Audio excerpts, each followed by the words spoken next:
This is PropertyBT, a podcast of BT correspondents. It's low hay season in Singapore as we welcome the year of the wood snake. How will the wood snake or Donald Trump's second presidential term impact the Singapore property market? What about the Singapore general election that will be held in 2025 or the upcoming budget to be unveiled on February 18? Maybe a wild card for Singapore property will come from more Singaporeans flocking to live, work and play across the causeway in Johor, Malaysia, amid closer economic ties and better transport connectivity between Singapore and Johor. Welcome to PropertyBT, a podcast of BT correspondents. I'm your host, Leslie Yee, Senior Correspondent. Every week, my colleagues and I break down a business subject that matters. Today, we'll get insights on the prospects for different segments of the Singapore property market from the man leading Singapore's largest property agency. A warm welcome to the co-founder, executive chairman, and chief executive officer of Singapore-listed PropNex, Ismail Gafoor. Hi, truly my pleasure, Leslie, to be with the BT podcast. Thanks, Ismail. Many Singaporeans own Housing and Development Board or HDB flats. The HDB resale market has done well post-COVID pandemic, even as the government actively builds many new built-to-order or BTO homes which are sold at subsidized prices. Ismail, how do you see prices and activity in HDB resale flats? I must say, Leslie, the HDB resale market has been resilient to an extent. I can even say has been buoyant.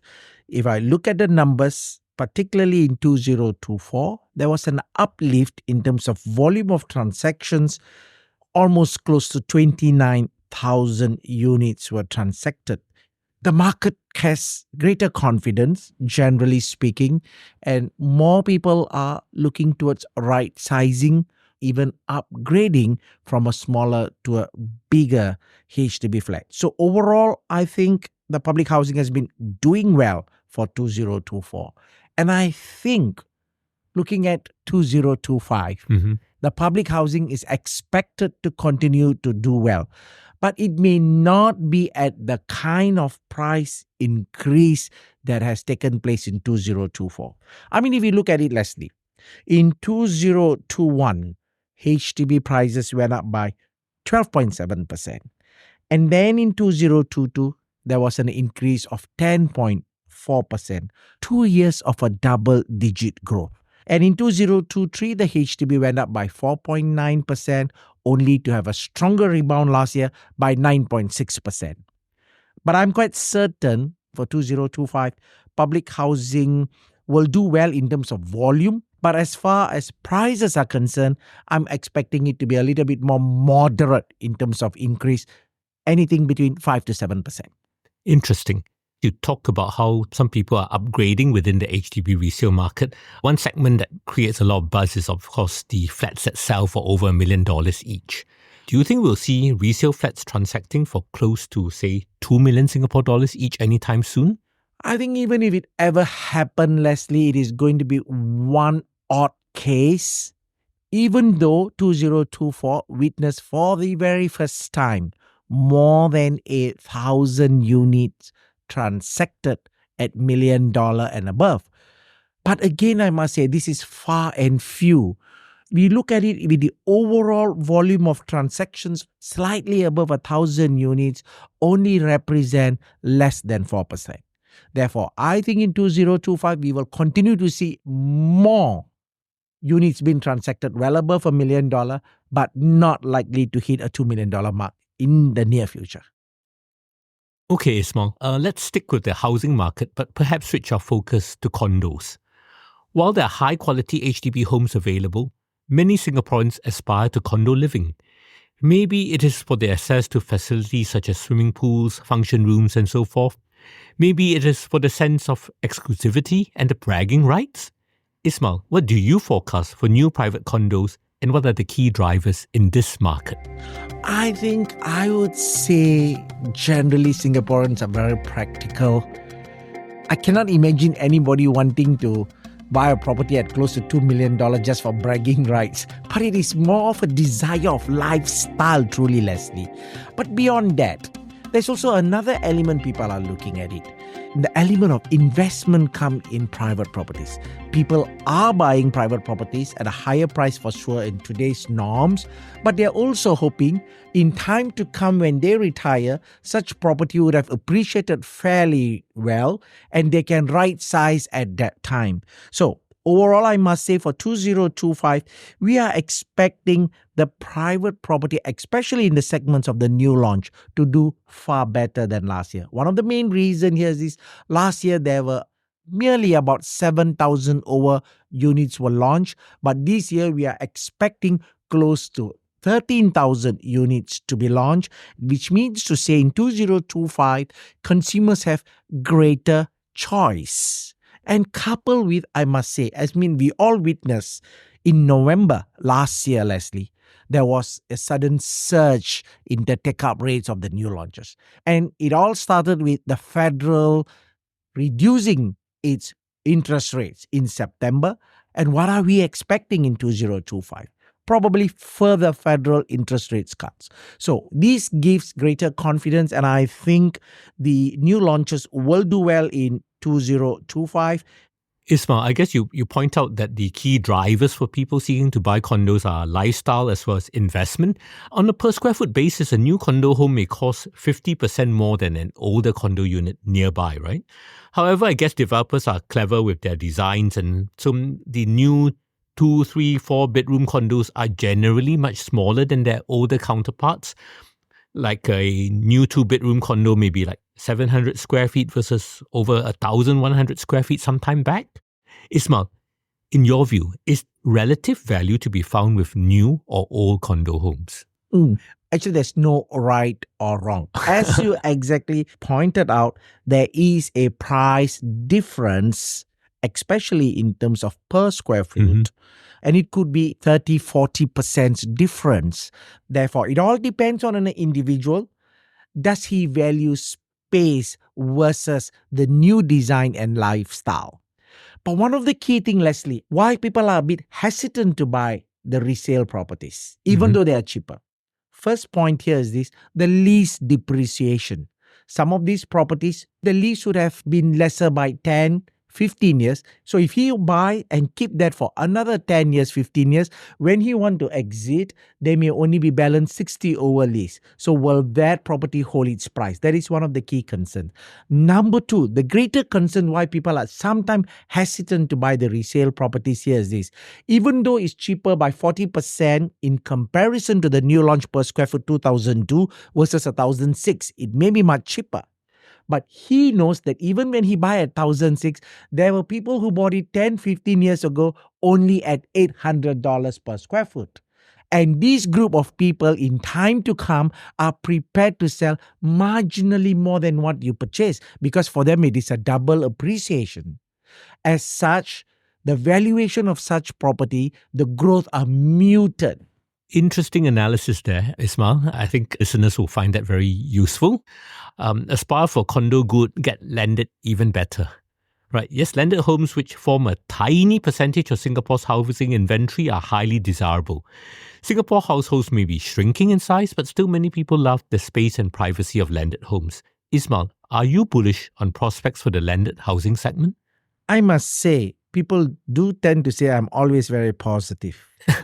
So at the end of the day, we look at it, the pinnacle of property ownership comes to landed in my view. And therefore, the prospect of landed will always be there because of its limited supply and the demand will always go. Anything that is limited by supply and the desires of people to own one, the prices will be stable. But I must say, for 2024, landed properties only grew by 0.1% because 3 years prior to that, the property prices of the landed went up by more than 30%. That means it was an accelerated growth after COVID. But last year, it has come to a point, it is about the quantum. A decent landed today costs well above 4 million, 5 million or more. And that's not an average HDB upgrader or people not having attained a higher income bracket being able to purchase one. So it will always be exclusive, it will always be for privileged few, and it will always hold its value. I think we've done well, Ismail, to cover fairly quickly a large spectrum of the residential property market. Still to come, what might Budget 2025 have in store for the Singapore property market? Also, will more Singaporeans embrace living in Johor? That's after the break. Lens on Singapore is now bigger and better. The same deep dive exploration of socioeconomic and geopolitical issues which impact our lives here in Singapore and the region is now a video podcast. If watching a conversation is your thing, join Clarissa Montero in monthly conversations about things that matter. Subscribe to the BT Lens On playlist in the podcast tab of the Business Times YouTube channel and start watching today. BT Lens On Singapore, now available in audio and video. And now, back to PropertyBT, a podcast of BT correspondents. Welcome back to PropertyBT. I'm Leslie Yee. Budget 2025 will be unveiled soon. Ismail, what is good or bad for the residential property market that may be in Budget 2025? Leslie, as you said, SG60, election year, we should also look at things on a positive side. Therefore, I'm not expecting anything hugely on the real estate front. But having said that, I will not be surprised increasing the household income ceiling for the BTO purchase and the executive condominium may well be a possibility that we can hear at the budget. The last revision of the new HDB flats income ceiling was in September 2019, and the income ceiling was set at 14,000. And for EC was 16,000. But when we look at it today, both these category of properties have appreciated so much more. The median transacted price of EC in 2019 was 1.1 million. Last year is 1.5 million. Therefore, I think a tweaking or increasing the income ceiling may well be possible in this coming budget. I mean, obviously, if you ask me, I've got a lot more wish. We noticed that the core central region has not done very well, especially for properties that are well above the $5 million and $10 million mark. There could be a little calibration on cooling measures for foreigners, reducing the 60%, but definitely in the range of above 30%. The other wish that we always have here is this: for the executive condominium, the current MSR is at 30%.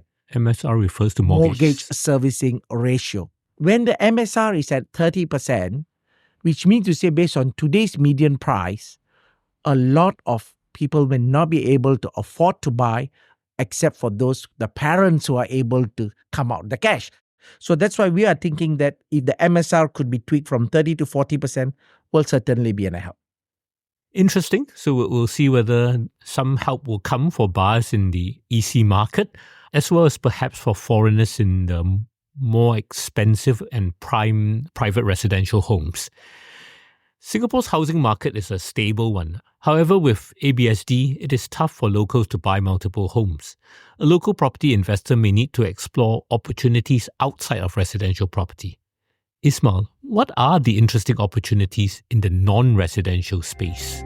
That's a good question, Leslie, because the minute we talk about ABSD at 20% for the second property, it is almost a no-go for most of the buyers, and I don't blame them. So, definitely the commercial properties are a plus point, such as either office space, even at medical suites. So these are opportunities, but it is not for everyone because the price tag of some of these can be on the higher side. And the per square foot, we are talking about well above the $3,000 mark. And there's another third category, shop houses. And when we talk about shop houses, again, we are talking about the price tag on average well above $8 million. But is this a preferred option? Yes. What's your take in terms of are these much more difficult asset classes for an individual to invest in, given that I guess you also have to compete with the big boys out there when it comes to renting out the space eventually, right? I think it is not difficult, honestly, Leslie, but it's just that whoever who want to enter the market and purchase one need to have a better understanding of what are they entering into. Someone who's buying, let's say, a shop house along the same street of Dunlop Street. One is facing the Serangoon and the other one is at Jalan Besar. Those that are closer towards the Serangoon, where there's huge amount of human traffic, your rental could be 30,000. The same street address on the other side at Jalan Besar, there could be an eatery that could command about 20,000. In between, you may not even command a rent of 6,000. So from a novice investor who don't understand the dynamics of a commercial property, it may be a risk. Interesting, Ismail. So I guess whether it's difficult or not, I suppose an investor does really need to understand what he's buying into, right? Yeah, exactly. Enough about Singapore. Let's broaden our horizons, cast our eyes further afield to Johor, Malaysia. Close ties between Johor and Singapore will become even closer with the Johor-Singapore Special Economic Zone and the Johor Bahru Singapore Rapid Transit Link or RTS Link. With the RTS link, travel from Woodlands North in Singapore to Bukit Chagar in Johor Bahru will take merely 5 minutes. With all this convenience, it appears tempting to buy a home in Johor Bahru to live in. A landed home there can be cheaper than an HDB home here. Ismail, do you see the price arbitrage in home prices between Johor and Singapore as a risk factor for Singapore home prices? I absolutely, with confidence, don't think so. Not because I'm again in the real estate business. But put it this way, Leslie. As long as someone have to come to work 5 days a week in Singapore, not going to be realistic. If everybody decide to go there, and assuming 1 hour you can only transport 10,000 people, so that will cause an issue. Second thing, as far as Singaporeans are concerned, if you have children going to school and you want to have work, home, balanced lifestyle and the children's growth, it may not be practical. Therefore, I'm not ruling out Johor as not a value proposition. I think if you are a retiree, it is really exciting. We work so hard, bulk of our money goes to our property. Maybe at an older age, we can unlock it as another option based on cost of living and yet not breaking ties with our friends, relatives, and loved ones in Singapore. So some upside, but I don't think it's an answer to the working population. And as such, I don't think it is going to pose any form of a threat to the Singapore residential market for many more years.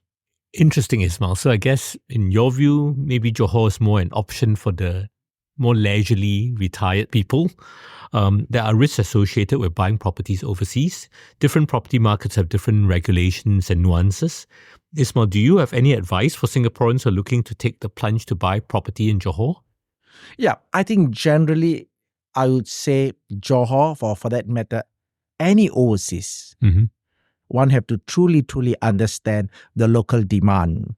If you choose not to stay there, what about going to be your rental yield? Who are the people going to rent out your place? And especially if you take a loan, one have to understand the rental yields, maintenance, cost, and title, your ownership. And these are some of the definite background check, talking to the lawyers and the professionals before jumping into the bandwagon of the excitement. But I think in the long term, Johor is promising, I must say. But again, if you ask me to caution, check the developers. Because when there's an excitement and they think that there's a demand, anybody can just rush down to develop. But do they have the credible track records? Are they listed entities? Do they deliver the promise? So these are all the little homework I would suggest anyone to do. And that's as far as Johor. Ismail, with all the new launches, it looks like a busy year ahead for you, Ismail. Here's wishing you, your family, friends and staff abundance in the year of the wood snake. Thank you to my guest, Ismail Gafoor of PropNex. Thank you so much, Leslie, and hope to be connected anytime soon. That's it for PropertyBT this time. Happy property hunting. Next week, BT correspondents will be back with an all-new episode on markets, so do subscribe to our channel and check it out. If you have any thoughts or questions about the show, email us at btpodcast@sph.com.sg. I'm Leslie Yee. As always, thank you for listening. See you next week. This is a podcast by the Business Times. Find more BT podcasts at businesstimes.com.sg/podcasts. Or wherever you get your podcasts. This podcast is meant to provide general information only. SPH Media accepts no liability for loss arising from any reliance on the podcast or use of third parties' products and services. Please consult professional advisors for independent advice.